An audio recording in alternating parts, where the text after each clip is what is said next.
Welcome back, horror fans, to Real Talk Horror. I'm your host, Josh, here to guide you through the eerie, exciting, and sometimes downright perplexing world of horror cinema.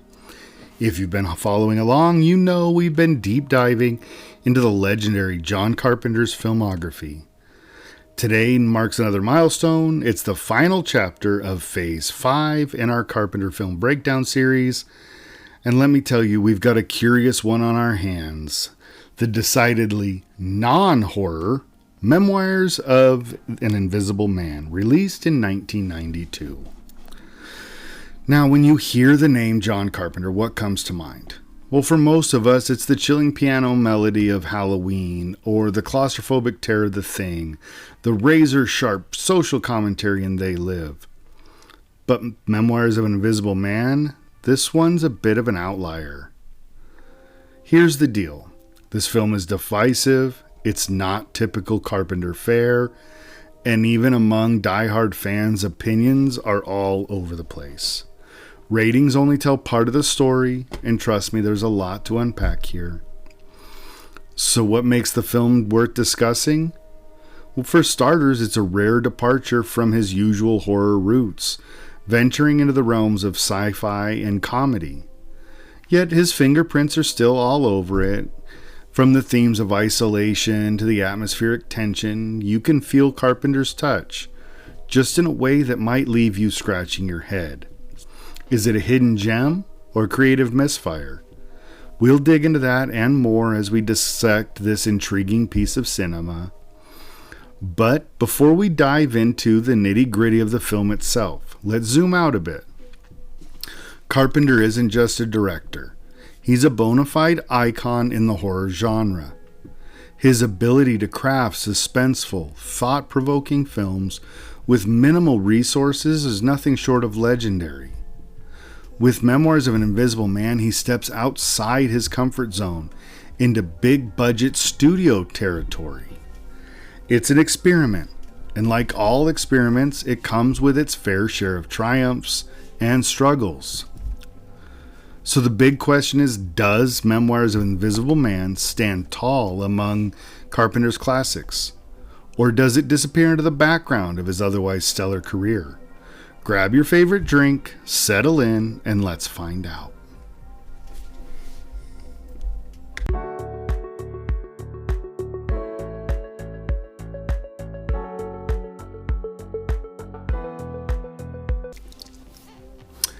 Let's get right into the heart of it. Memoirs of an Invisible Man kicks off with a classic sci-fi premise. Nick Holloway, a suave stock analyst played by Chevy Chase, is living his best, albeit shallow, yuppie life. One day he attends a routine meeting at a high-tech research lab. Little does he know, a freak accident involving experimental technology is about to turn his world and his visibility completely upside down.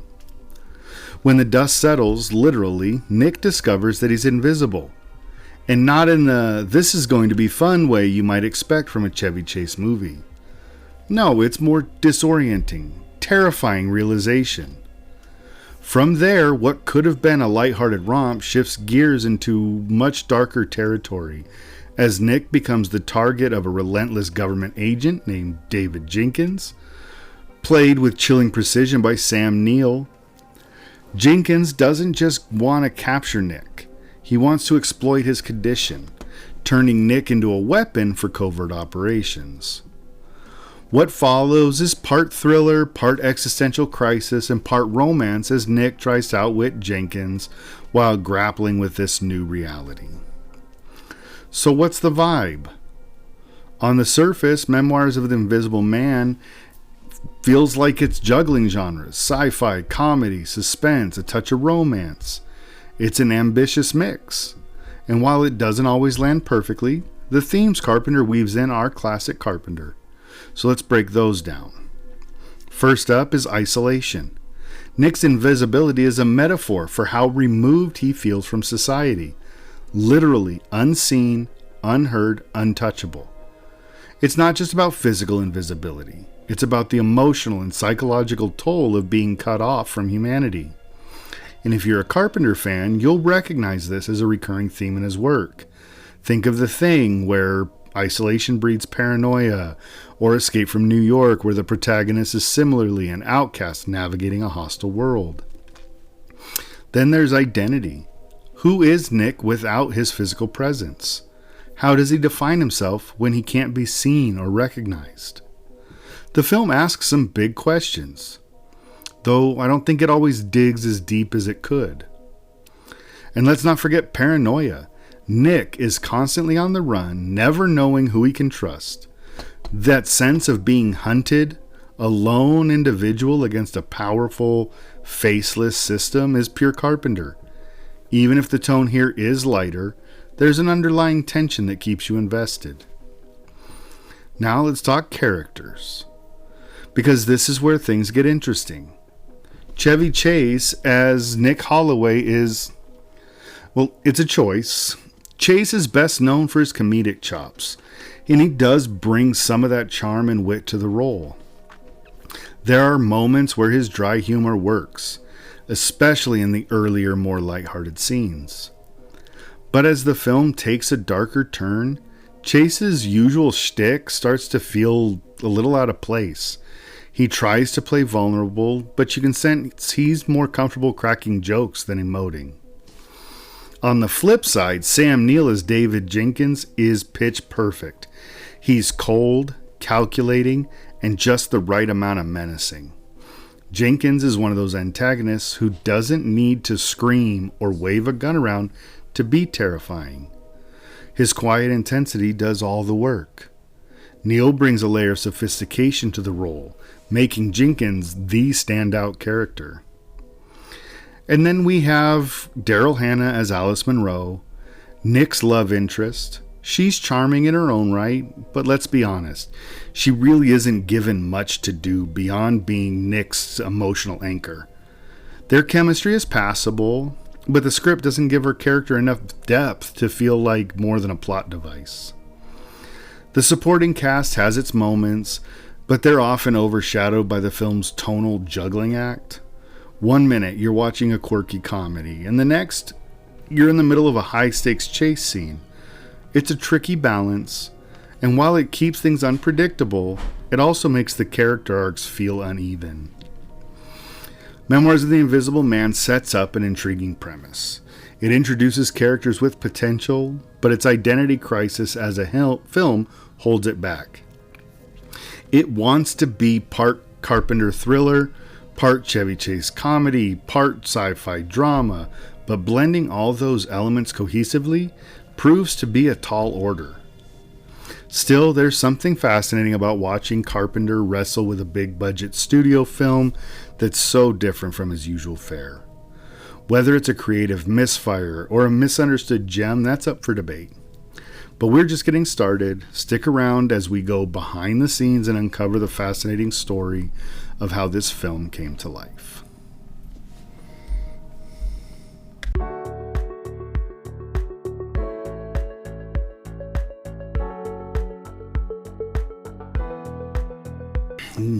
The behind-the-scenes story of Memoirs of an Invisible Man, a tale almost as fascinating as the film itself. This was a production where big ambitions met big challenges. And honestly, the journey to the screen is as much a part of this film's legacy as anything in the plot. Let's start with how Carpenter got involved.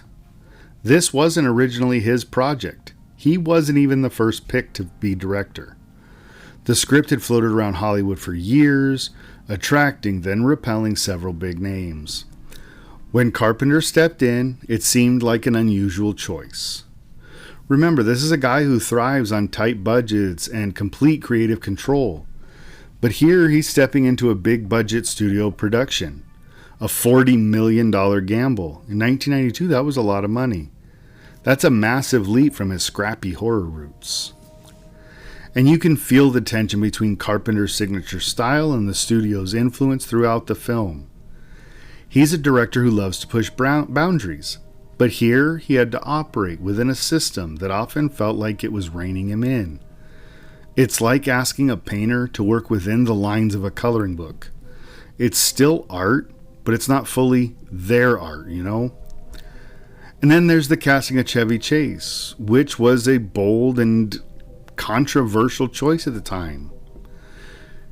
At this point, Chase was a huge comedy star, beloved for his work in National Lampoon's Vacation, Christmas Vacation, Fletch.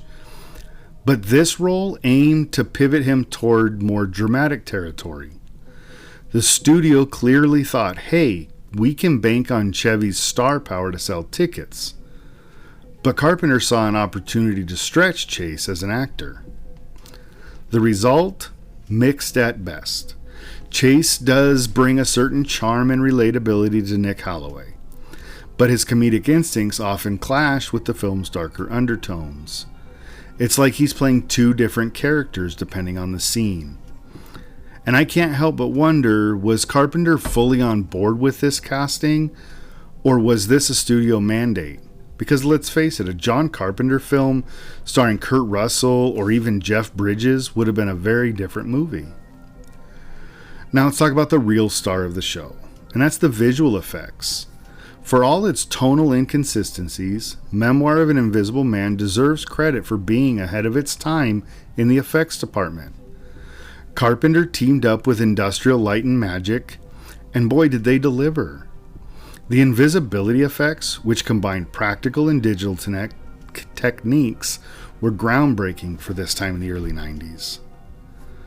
Take the scene where Nick eats food. You can see it floating in midair as it moves through his invisible body.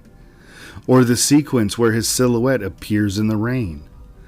These moments are still impressive today, not just for their technical execution, but for how they contribute to the story. The effects aren't just there to look cool. They underscore Nick's isolation and his vulnerability. Of course, these innovations came at a cost. Literally. With a $40 million budget, this was one of Carpenter's most expensive films. And here's the kicker. Again, it flopped at the box office, pulling in just under $15 million. Critics and audiences were lukewarm at best. The effects got their due praise, but the film's uneven tone and casting choices were frequent targets of criticism. And honestly, I can see why. The movie feels like it's constantly trying to decide whether it's a lighthearted romp or a tense thriller. That indecision makes it hard for audiences to fully connect. But here's the thing, Carpenter wasn't just phoning it in. You can see glimpses of his genius in how he staged certain scenes and in his attention to atmosphere. It's just that with so many moving parts and studio oversight, the film never quite gelled the way it could have. So what do we make of all this? Memoirs of an Invisible Man is a fascinating case study in what happens when a visionary director collides with the demands of a big-budget studio system. It's a film full of ambition, technical brilliance, and missed opportunities. But hey, sometimes the story behind the movie is just as compelling as what ends up on screen. Up next, we'll dive into Carpenter's signature style, how it sneaks into this film, and what sets it apart from his other works. Stay tuned.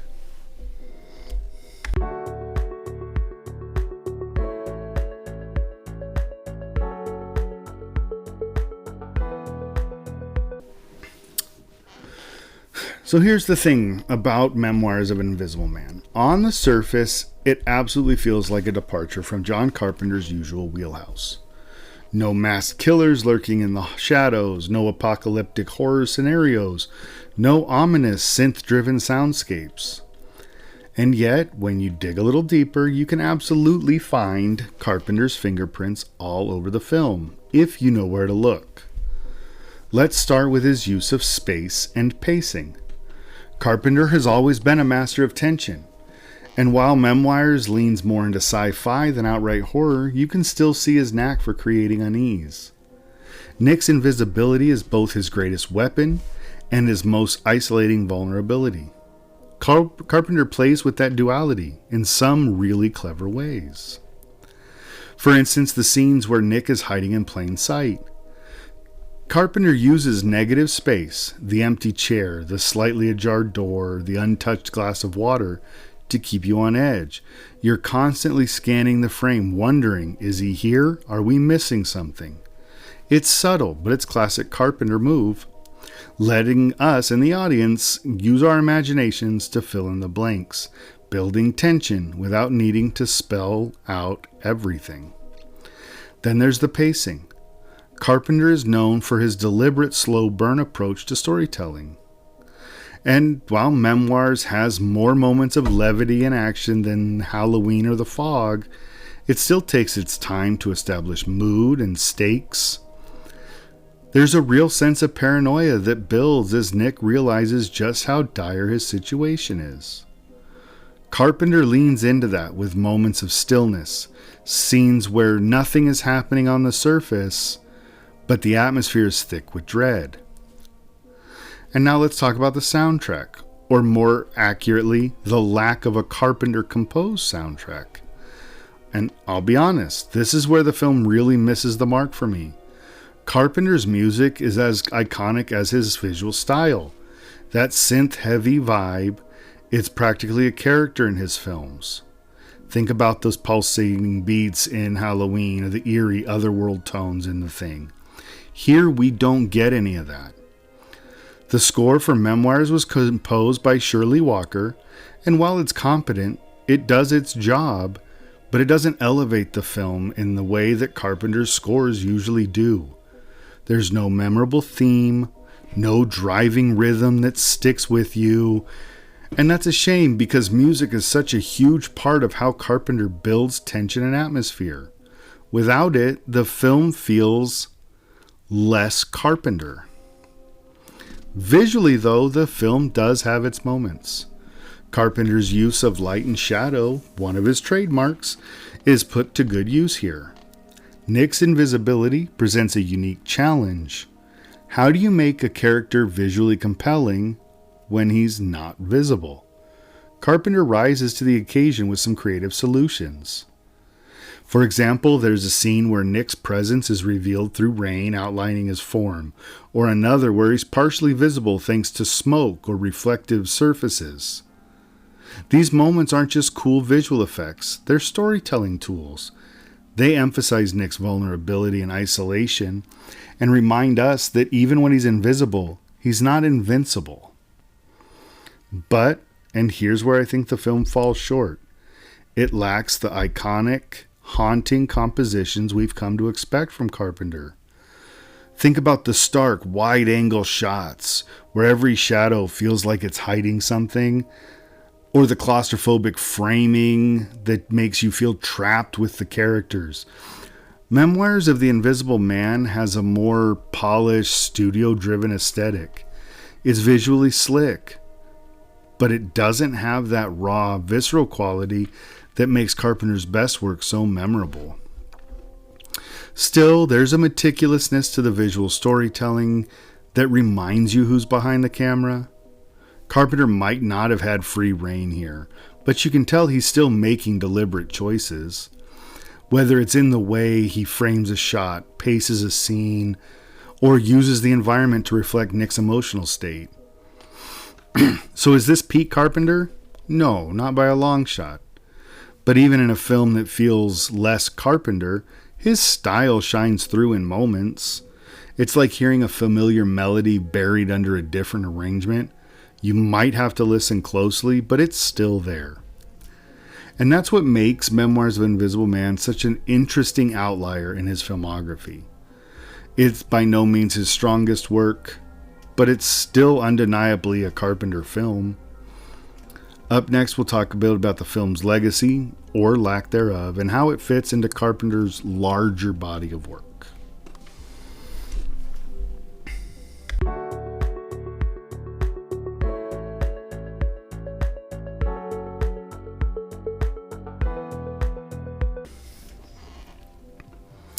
So what's the lasting impression, or is there one, of Memoirs of an Invisible Man in John Carpenter's storied career? Where does it sit in his legacy? Well, to be honest, it's not exactly at the top of the list when we think of Carpenter's defining works.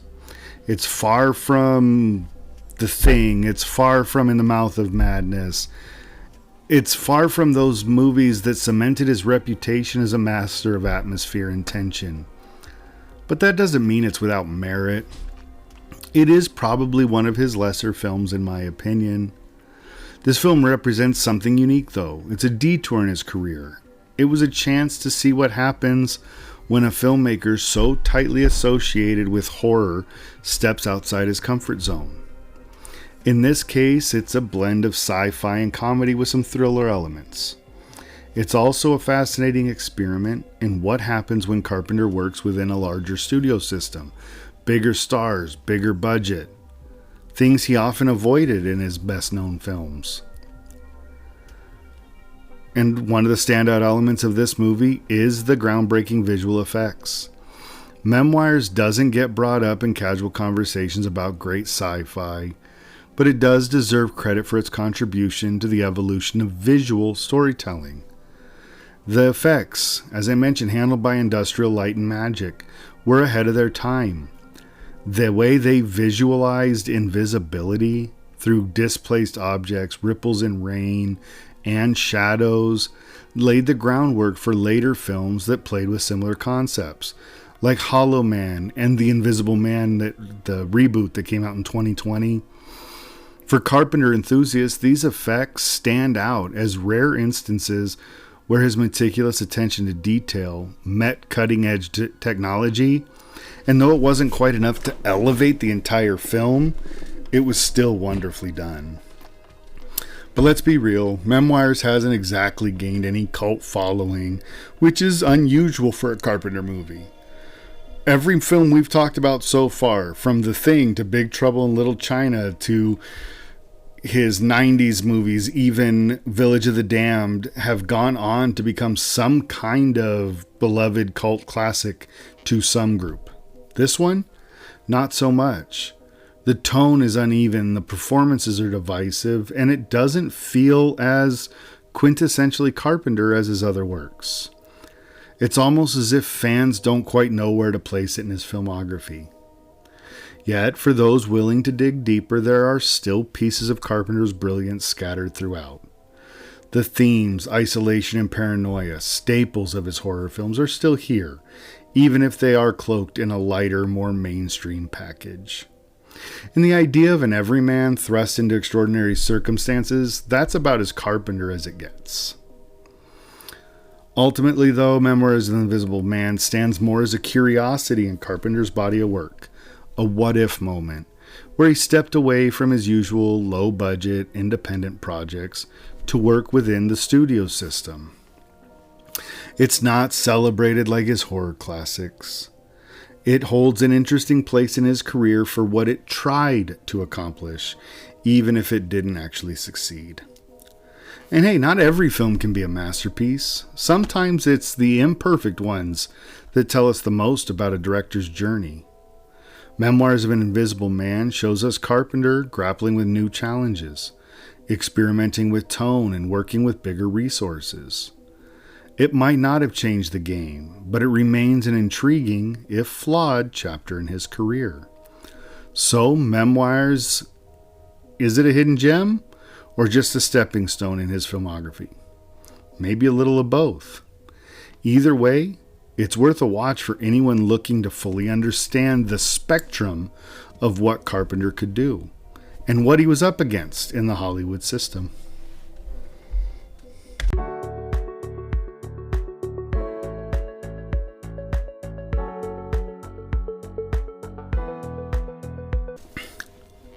Now, when Memoirs of the Invisible Man hit theaters in '92, it wasn't greeted with open arms.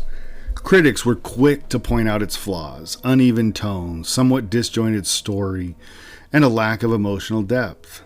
Sure, the visual effects garnered some praise, as they were cutting edge at the time, but even those weren't enough to overshadow the film's shortcomings. It's interesting because Carpenter was stepping into uncharted territory here, blending sci-fi, comedy, and thriller elements. On paper, that sounds exciting, but in execution, the tonal shifts really seem to throw people off. Was it supposed to be a lighthearted romp, a tense game of cat and mouse, or something somewhere in between? The movie struggled to find its footing and the critics noticed. Unfortunately, unlike Carpenter's other underappreciated gems, think The Thing or Big Trouble in Little China, this one hasn't undergone any significant reevaluation over time. Those films were initially misunderstood, but later found passionate audiences who recognized their brilliance. Memoirs of an Invisible Man hasn't been so lucky. Why is that? Well, it could be the lack of the distinct Carpenter signature. Fans of his work often cite the eerie synth scores, the slow burn tension, and the richly atmospheric settings that define his best films. Memoirs just doesn't deliver those in the same way. It's like going to a concert for your favorite band only to find out they're playing an acoustic set of songs that you've never heard before. There's a level of curiosity, sure, but it's not what you signed up for. That's not to say that the film is without its defenders. Some fans argue that its visual effects and technical achievements make it worth watching. After all, the invisibility effects were groundbreaking at the time, showcasing Industrial Light and Magic's ability to seamlessly blend practical and digital effects. And for some, that's enough of a draw to give it a revisit. Others see it as an intriguing experiment in Carpenter's career. A chance to watch a master of horror tackle a different kind of challenge. Even if it's not a home run, there's still something fascinating about seeing how he tried to balance his trademark style with the demands of a big budget studio film. But this is where things get tricky. Unlike The Thing, which was misunderstood in its time but has since become the gold standard for sci-fi horror, Memoirs of an Invisible Man doesn't have the same depth or complexity to get that kind of reevaluation. It's enjoyable in moments, but doesn't stick with you. That being said, I think it still deserves a purpose. It still serves a purpose in understanding Carpenter's career. It's like a puzzle piece that helps you see the bigger picture of who he was as a filmmaker and what he was willing to experiment with, even if the full product doesn't actually click together right. For die-hard Carpenter fans, it's worth the watch, if only to answer the question, what happens when John Carpenter makes a studio-driven, effects-heavy sci-fi comedy? At the end of the day, Memoirs of an Invisible Man remains a bit of an oddity in Carpenter's filmography. Neither hated nor beloved, just kind of there. It's the movie that you might stumble across on a streaming service, watch out of curiosity and think, that was interesting, but I don't need to watch it again. And that's okay. Not every film needs to be a masterpiece or even a cult classic. Sometimes a movie can just exist as a snapshot of its time, a glimpse into the creative challenges and compromises a director faced. For that reason alone, it's worth a look, especially if you're a fan of Carpenter or curious about the evolution of visual effects in the early 90s. Memoirs of the Invisible Man hasn't climbed the ranks to cult status or been embraced as an overlooked classic. It still holds a small, quirky place in Carpenter's legacy, and maybe that's enough.